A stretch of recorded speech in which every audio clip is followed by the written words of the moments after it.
Hello mga ka-OZ! Ito na naman po tayo, si Riz in UAE. At ang ating tatalakayin ngayon at ang ating topic ngayon ay paano nga ba mag-apply o maging OFW dito sa UAE. So, bibigyan ko lang kayo ng mga ilang tips. At the same time, malalaman nyo din kung ano ba ang iba't ibang klaseng visa na meron dito sa UAE.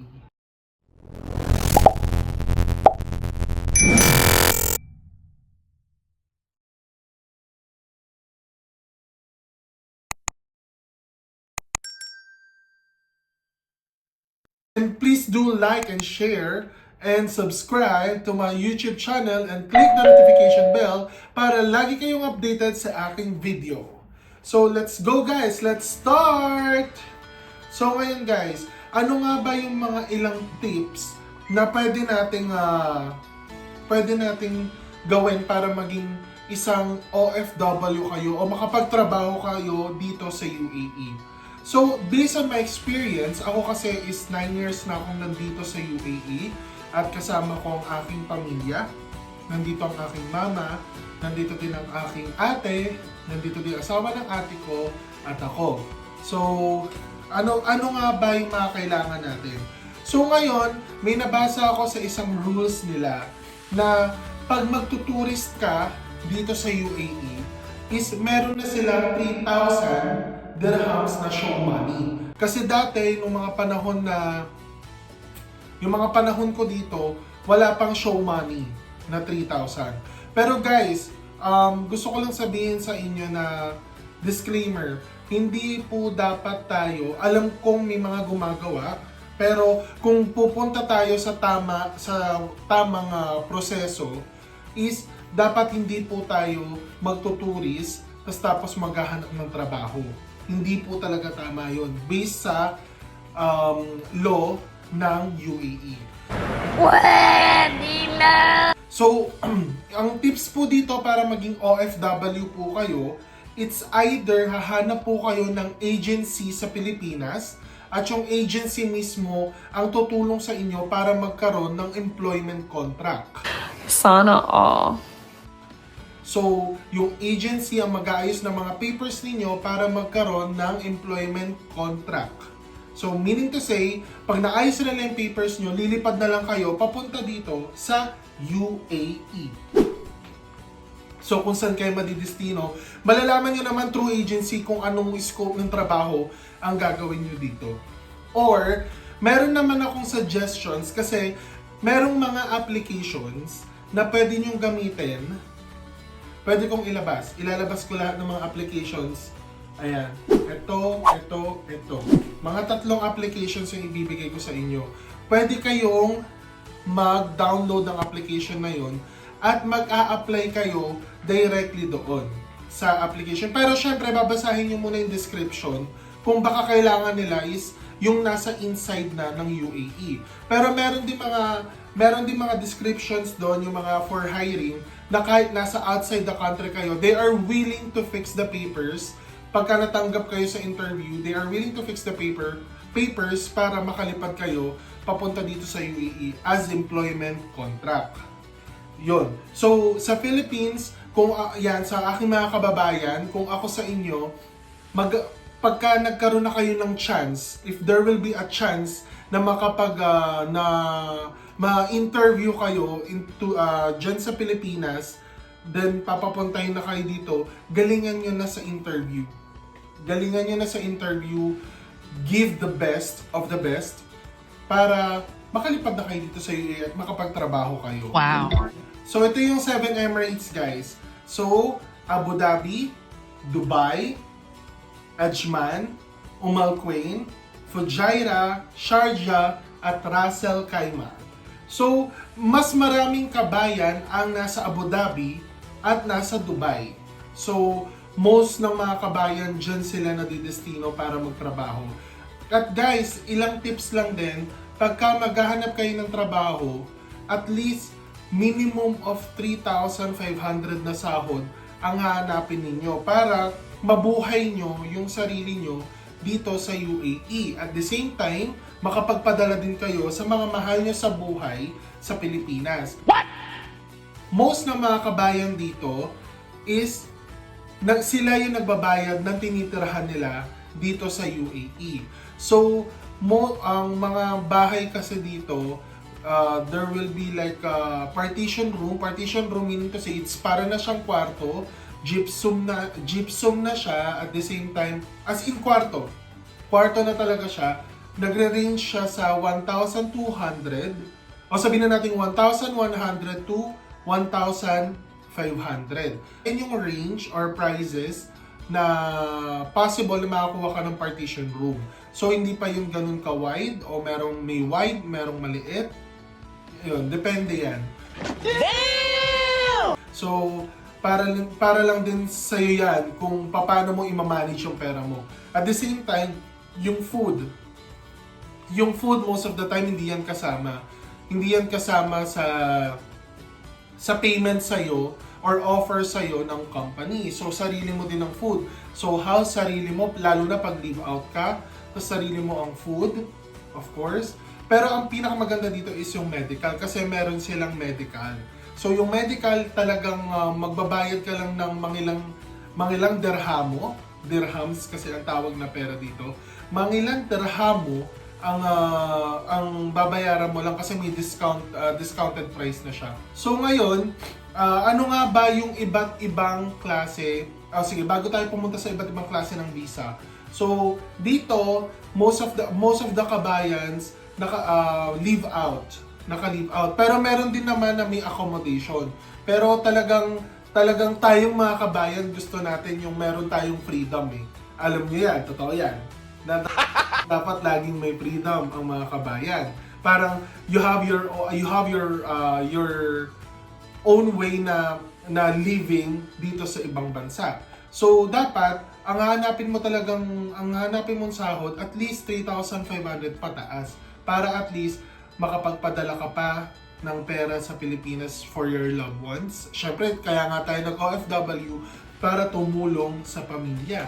And at the same time, makaipon para sa ating sarili din. So guys, dito din sa UAE, yung mga bilihin, dati kasi nung nagsimula ako dito, is wala pang tax. Ngayon, meron na pong tax ang UAE. Like, nag-start na siya like, if I'm not mistaken, 3 years ago or 4 years ago, na nag-start na sila na magkaroon ng tax. So, yung taxes, sa mga bilihin po yun. So, 5% tax po ang meron tayo sa mga bilihin dito. Pero hindi naman ganun din kabigat Pwede na! yung taxes. Kasi, dito kasi, as long as hindi ka as long as hindi ka magko-compute. So, pagka bumibili ka, masasanay ka rin, kabayan. Masasanay ka rin mga ka-OZ. Kasi pagka nandito ka, in the front sa start, talagang mapapaconvert ka. Mapapacompute ka and convert into Philippine peso kung magkano na ba yung nagastos mo. Yes, medyo mahal. It's totally mahal. Pero, pag nandito ka na, tumagal-tagal ka na, nasanay ka na sa way ng kanilang sa way ng living dito sa UAE, hindi mo na mararamdaman yung mapapasabi ka na lang, ay, ang mura lang pala. Ay, ang mura. Kasi, by the way guys, ang 1 dirham dito, if I'm not mistaken, is 14 pesos. Or sabihin na natin 14.5 pesos. Minsan, pumapalo pa siya ng 15.90. So, depende yan sa rate ng pera, ng palitan ng pera. So, kung ako sa inyo, kung nandito kayo sa UAE o kung nagbabalak kayo sa UAE, dapat ready din kayo sa mga gastusin. Kasi talagang gastos mo lahat dito. So, ano nga ba yung mga type ng visa dito sa UAE? So una, meron silang standard work visa. So itong standard work visa, ito yung usual na nagiging visa mo sa employment kasi ito ay by the employer itself. So from the employer, sila yung gagawa ng visa, gagawa ng visa for you. So this is the standard or common type of work visa dito sa UAE.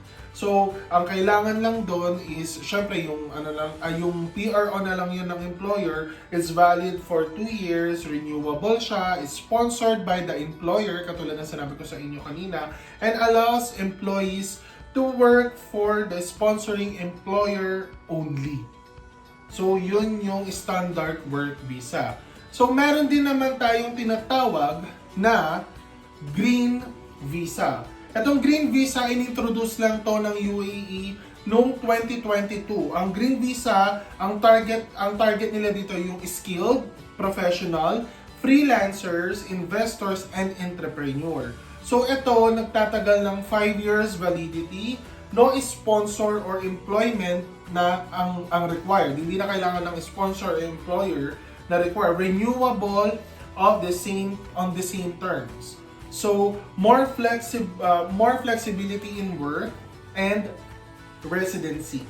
So, ito yung tinatawag na green visa. So, itong green visa maganda dito kasi once na nandito ka na sa standard work visa and then nagtagal ka na sa company and suddenly na naisip mo na parang ayoko na. Parang ayoko nang magtrabaho, parang gusto ko na lang maging vlogger ako. Gago! Or baka naman maging entrepreneur na lang ako or maging businessman na lang ako. So, I think pwede kang kumuha ng green visa kasi magtatagal to ng 5 years. Pero hindi lang yan, guys. Meron din kasi dito yung mga freelance visa, ito yung pangatlo, freelance visa or self-employed. So, proof of freelancing permit. So, ito medyo madami. So, proof of freelancing permit, bachelor's degree or specialized diploma, and minimum annual income of 360,000 AED for the past 2 years. So, titignan nila yung naging income mo for the past 2 years. If ito ay 360,000 dirhams, ang pinag-uusapan natin dito, pasok ka para maging freelancer or self-employed. So, meron naman din tayong tinatawag na skilled employees. So, itong skilled employees, minimum monthly salary of 15,000 dirhams and classified as a skill level 1, 2, and 3 and bachelor's degree or equivalent qualification. Ayun naman po ang skilled employees. At ito yung bagong inintroduce ng UAE. I think last year or last 2 years ago, nagkaroon na po tayo ng Golden Visa. So, ang Golden Visa, ito po ay 10 years na validity. So, 10 years Golden Visa offers long term of residency without a sponsor to certain high net worth individuals. The eligibility criteria includes investor with 2 million deposit, real estate investor with properties worth 2 million din, dirhams tong pinag-uusapan po natin, at entrepreneur with project worth 500,000 AED, and specialized talent like doctors, scientists, athletes, PhD holders, and etc. So, meron ding mga companies na nagbibigay mismo ng Golden Visa. So, it will be depending upon your company kung magbibigay sila ng Golden Visa. So, kasi sa company kung saan ako nagtatrabaho, yung mga HOD namin or yung mga head of the department namin is they have a Golden Visa. So, siguro naman hindi sila nakakapag-deposit ng 2 million like an investor, 2 million AED kasi magkano lang din naman yung sinasahod nila. But the company applied for them the Golden Visa kasi ang Golden Visa kasi 10 years siya eh. So, ang tagal bago mo i-renew, di ba? And meron naman tayo yung Employment Visa Basic. At ito naman yung Employment Visa Basics. Here are some keys about eligibility requirements and rules for UAE Employment Visa. Ang eligible dito is minimum 18 years old of age, fall under one of the 3 skills classification categories on education. Category 1, bachelor's degree holders. So meaning to say, graduate ka ng college. Category 2, post-secondary diploma holders. So yung post-secondary diploma holders, ito siguro yung katulad sa Pilipinas na mga TESDA. So yung meron silang special skills na ginagawa. At category 3, sa lahat po ng mga kababayan natin, kasi alam ko sa Pilipinas meron tayong mga kababayan na hindi din naman nakapagtapos ng kolehiyo o ng college degree, wag po kayong mawalan ng pag-asa. Nice. Kasi dito sa UAE, they are not qualifying based on your degree. They are qualifying based on how you work on the company. So, kung eligible ka naman magtrabaho, there is no discrimination. As long as ginagawa mo yung trabaho mo ng tama, they are willing to support you at their most. So, category 3 is high school diploma holders. So, key requirements, of course, dapat meron tayong valid passport, minimum 6 months validity. So, yung passport natin, of course, dapat minimum 6 months naman din talaga yan lagi. Passport photos, entry permit from the Ministry of Labor, so, and then signed employment contract. Ito yung lagi nyo nga hanapin, yung signed employment contract. Pag pumirma na rin kayo, dapat meron na rin kayong marireceive na signed employment contract. Medical screening clearance, so meaning to say, pasado kayo sa medical and health insurance. Ayan, dito nga pala guys, sa health insurance natin, dito sa Abu Dhabi, alam ko po, strict po sila pagdating sa insurance. So, kailangan talagang lagi kang may insurance. Unlike po sa Dubai, hindi siya ganun ka-mandatory na may insurance ka. It depends upon the employment kung meron silang pa-insurance o wala. Or kukuha ka na lang ng sarili mong insurance. So, rules. Employees must be 18 years old and sponsoring employers must have a valid trade license. Of course, syempre yung employer mo, dapat may trade license na sa kanya nakapangalan para alam mong legit yung papasukan mong company. And job role must match company activities. So meaning to say, kung magtatrabaho ka sa kanila, let's say sabihin natin engineering firm, dapat engineering firm ang tatrabahuin mo. Otherwise, yung mga administrative works nila. Yun, ganun po siya. Sabihin natin PhD, so hospital. So alam niyo naman yun. Alam niyo naman na yun, guys. Work only for sponsoring employers. So yun lang po, guys, yung mga UAE type of visa and some other information kung paano ba maging isang OFW. Para maging isang OFW. So guys, kung ako sa inyo guys, if you really want to earn money, mag-ano na kayo, mag-abroad na po tayo, magsama-sama tayo dito sa UAE para matulungan natin ang ating pamilya o ang ating mahal sa buhay. So guys, sana nabigyan ko kayo ng mga information dito sa pagtatrabaho sa UAE or sa ibang bansa. And guys, sa lahat ng mga gustong